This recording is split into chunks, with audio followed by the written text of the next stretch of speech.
You don't forget the moment that the air leaves your body. I was standing outside Union Station in Chicago when the call came in. A detective from Seminole County, Florida. His voice was calm, but I felt numb. I'm sorry to inform you that your brother Jeffrey has taken his own life. He had hanged himself on a boat.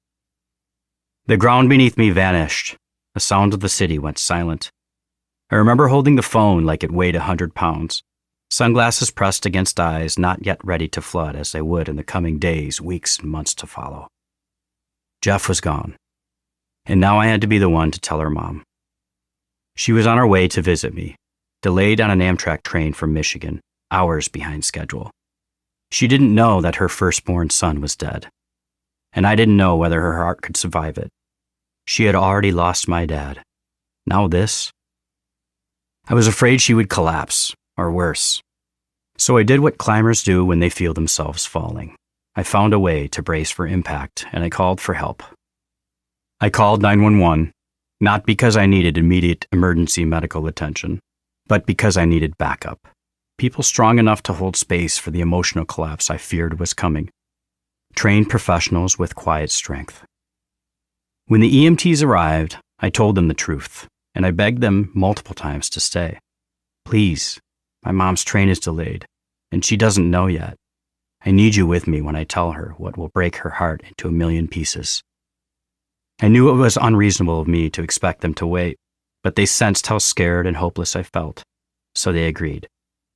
For the next 45 minutes, I paced outside Union Station, worried the EMTs would be summoned to a real emergency, practicing a sentence that no child should ever have to say to a parent. I tried to prepare myself for her face when the words landed. I couldn't. Eventually, her train pulled in. She stepped onto the platform smiling, unaware, and gave me a hug. She thought the ambulance was some strange coincidence.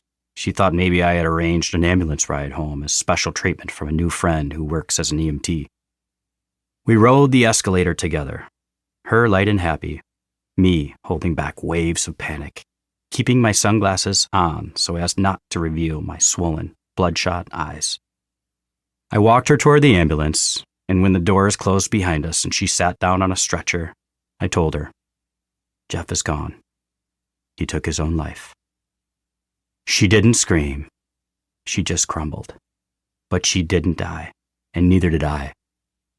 And that was the day I began to pursue the understanding of something I didn't have language for at the time, but would eventually write into this book. If pain is a coin, its flip side is power.